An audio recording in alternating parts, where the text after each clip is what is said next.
देखिए विद्यार्थियों, ये जो है नीति शतकम में, इसमें क्या कहा गया है कि जो पुण्य होते हैं, जो व्यक्ति पहले पुण्य करता है और वे पुण्य ही व्यक्ति को हमेशा फल देते हैं। देखिए क्या कहा है कि नैव आकृत्य फलति नैव कुलम न शीलम विद्यापि नैव न च यत्न कृतापि सेवा भाग्यानि पूर्व तपसा खलु सिंचतानि काले फलन्ति पुरुषस्य यथैव पुरुष वृक्षा।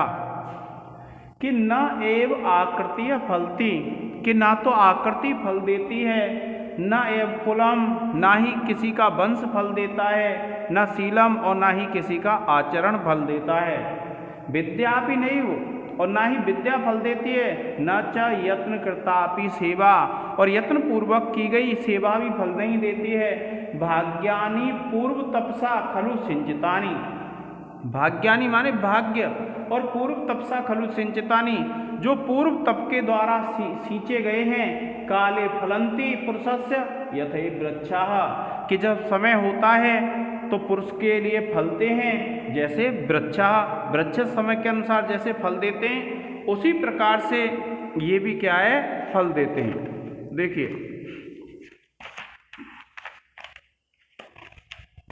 क्या कहा है कि मनुष्य का न तो सुंदर रूप फल देता है, न कुलीनता, न सदाचरण, न विद्या और न यत्न पूर्वक की गई सेवा फल देती है, प्रत्युत पूर्व जन्म में सिंचित पुण्य द्वारा बना हुआ पुरुष का भाग्य ही वृक्षों के समान समय पर फल देता है। अब देखिए क्या कहते हैं कि नैव आकृतीय फलति, कि ना तो किसी का सुंदर रूप फल देता है, नैव कुलम न शीलम, और ना ही किसी का अच्छा कुल और ना ही अच्छा चरित्र, विद्या भी नैव न च यत्न कृता भी सेवा, कि ना ही विद्या फल देती है और ना ही यत्न पूर्वक की गई सेवा फल देती है, भाग्यानि पूर्व तपसा खलु सिंचितानि, जो भाग्य पहले तप से सिंचित किए गए हैं, काले फलंती पुरुषस्य यथैव वृक्षाः, कि समय पर ही फलते हैं, जिस प्रकार से वृक्ष फलते हैं उसी प्रकार से भाग्य भी फल देते हैं। अब इसके जब आप विद्यार्थियों विशेष लिखेंगे तो आप विशेष में लिखेंगे, इसमें एक तो लिख देंगे आप, इस पद्य में बसंत तिल का छंद है,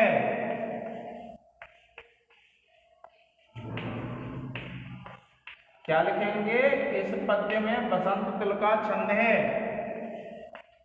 और दूसरा लिख देंगे, देखिए विद्यापि, तो आप लिखेंगे दूसरा लिख देंगे इसमें उपमा अलंकार है, आप लिखेंगे इस पद्य में उपमा अलंकार है,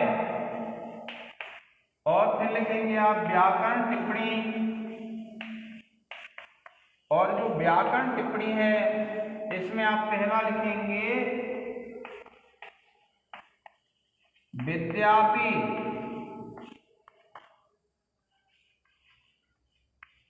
विद्या प्लस अपि, इसके बाद दूसरा है नैव, आप लिखेंगे न प्लस एव, और संधि हो जाएगी वृद्धि संधि, और उसके बाद तीसरा है फलंती,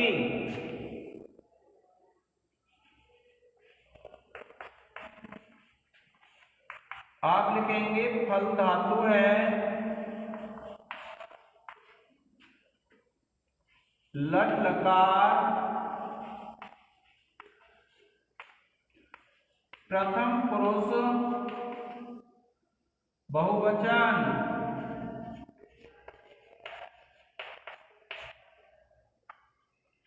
और फिर देखिए वृक्षाः, चौथा आप लिख देंगे वृक्षाः, आप लिखेंगे वृक्ष शब्द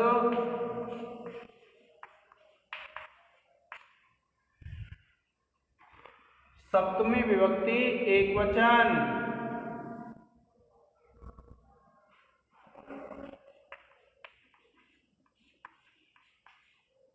सॉरी, वृक्षा में लिखेंगे आप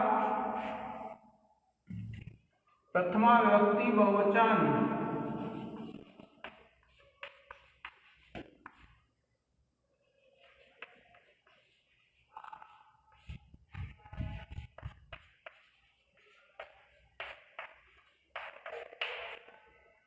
और फिर पांचवा है, आप लिखेंगे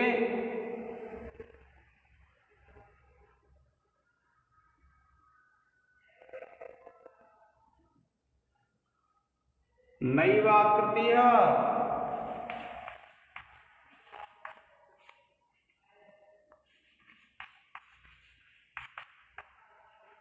आप लिखेंगे नैव प्लस आकृतीय, और आप लिख देंगे दीर्घ संधि।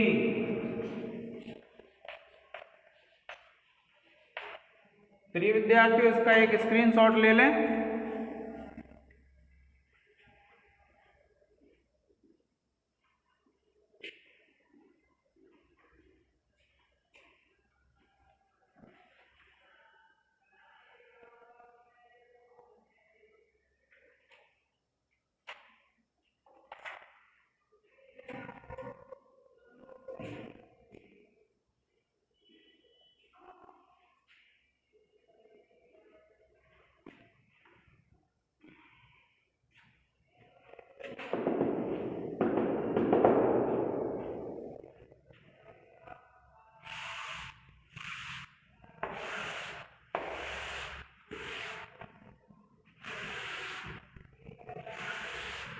अब देखिए क्या कहते हैं, इसमें कहा है कि बने रणे शत्रु जलाग्नि मध्य महाणवी पर्वत मस्तके व सुप्तम प्रमत्तम विषम स्थितम व रक्षन्ति पुण्यानि पुराकृतानि। देखिए क्या कहा है इसमें कि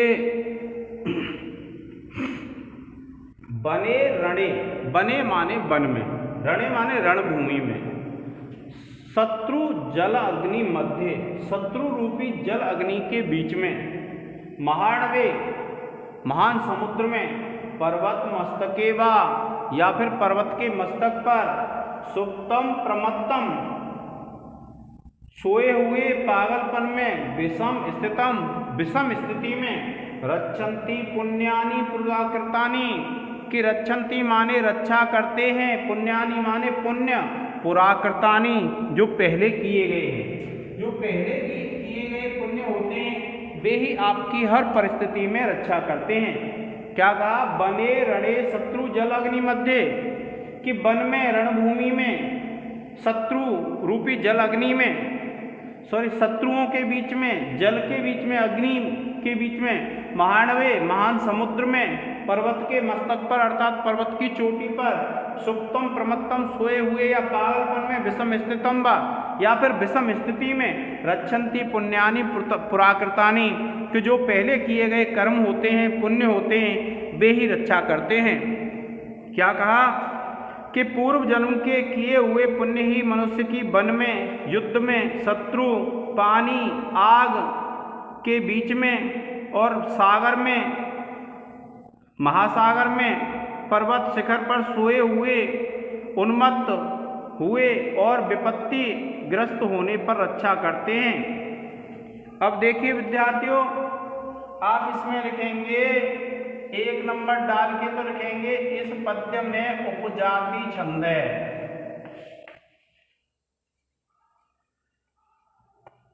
कौन सा है, उपजाति छंद। और दूसरा है इसमें अनुप्रास अलंकार है।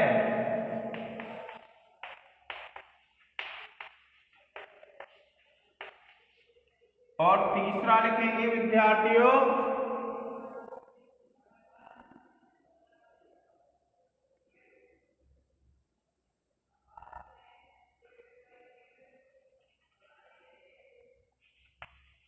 अब व्याकरण टिप्पणी लिखेंगे।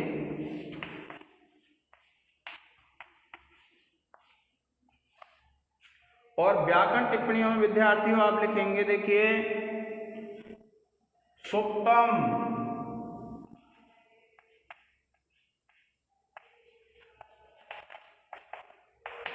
आप लिखेंगे सुप धातु प्लस त प्रत्यय। इसके बाद दूसरा है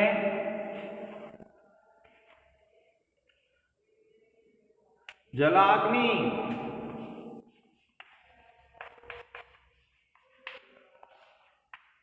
आप लिखेंगे जल प्लस अग्नि।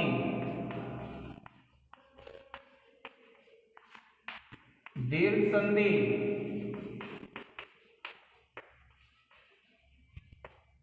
फिर तीसरा है रक्षन्ति।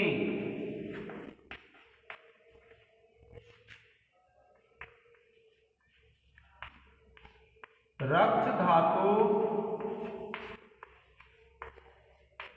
लट लकार प्रथम पुरुष बहुवचन। और चौथा है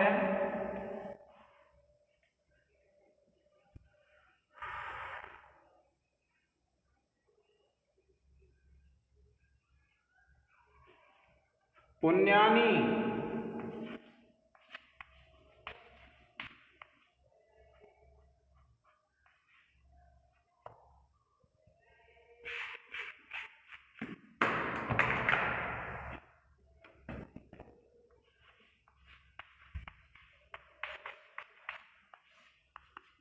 आप लिखेंगे पुण्य शब्द प्रथमा बहुवचन।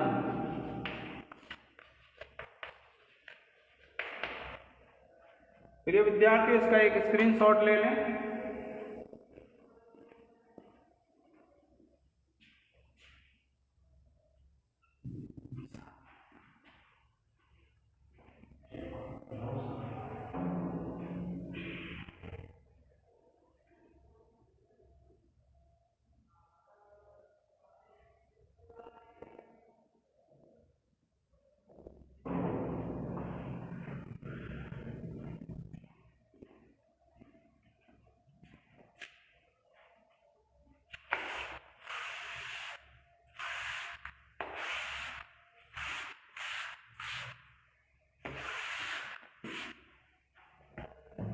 अब देखिए विद्यार्थियों, ये है क्या कहते हैं, गुणवद व कुर्वता कार्य जातम परिणतिर अवधार्य यतन्तः पंडितेन अतिरवस्कृतानां कर्मणाम अविपत्तिः भवति हृदयदाहि शल्यतुल्यो विपाकः। देखिए इसमें क्या बताया है कि गुणवत अगुणवत वा, या तो किसी कार्य में गुण हो अथवा नहीं हो। तो गुणवत अगुणवत वा कि जिसमें गुण हो अथवा नहीं हो। कुर्वता माने करते हुए कार्य जातम कार्य को, परिणतिर अवधार्या उसके परिणाम को सोच लेना चाहिए, यत्नतः पंडितेन यत्न पूर्वक, और अतिरवस्कृतानां अत्यंत शीघ्रता से किए हुए कर्मणाम कर्मों का विपत्ति जो विपत्ति होती है, हृदयदाही शल्यतुल्यो विपाक हृदय को पीड़ित करने वाला उसका परिणाम होता है। क्या कहा देखिए कि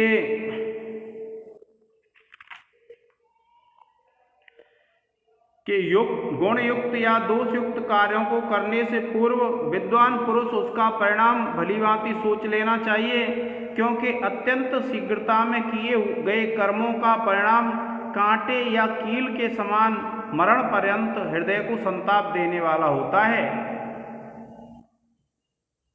अब देखिए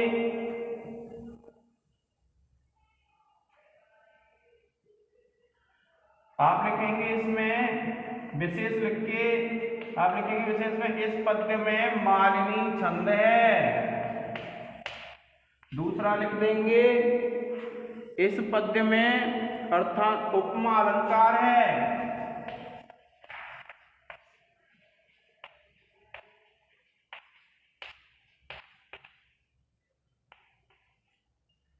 और फिर व्याकरण में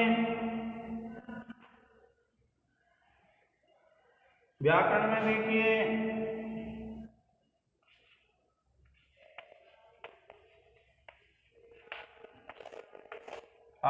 लिखेंगे भवति, आप लिखेंगे भू धातु लट लकार प्रथम पुरुष एक वचन, दूसरा गुणवत अगुणवत वा,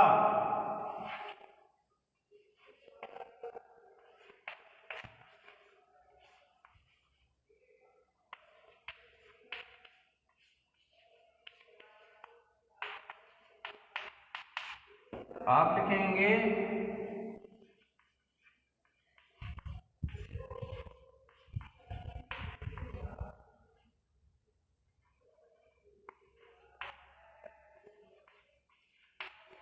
अगुण वधवा और आप लिख देंगे जसत्व हल। फिर देखिए आप लिखेंगे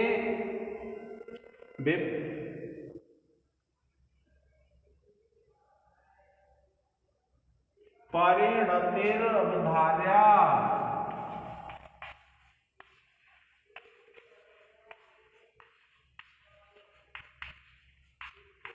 तो आप लिखेंगे परिणति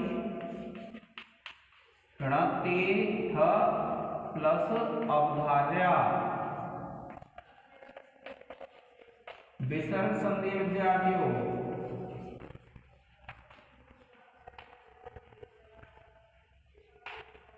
और उसके बाद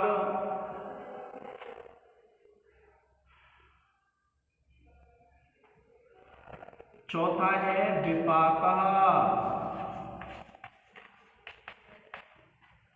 आप लिखेंगे बी उपसर्ग